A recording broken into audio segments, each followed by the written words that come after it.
Alright guys, so here's how to remove read-only from Microsoft Word document. So let's get started.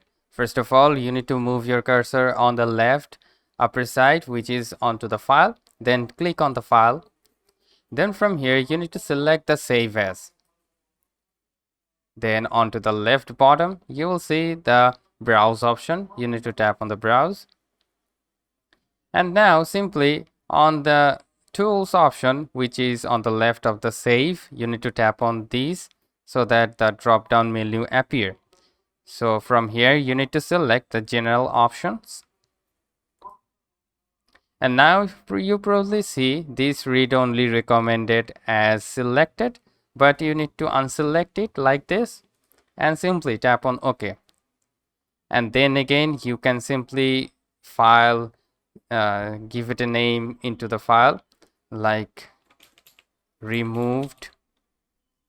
And now if you still saved it into the desktop and simply tap on the save, and voila, you have successfully removed read only from Microsoft Word document.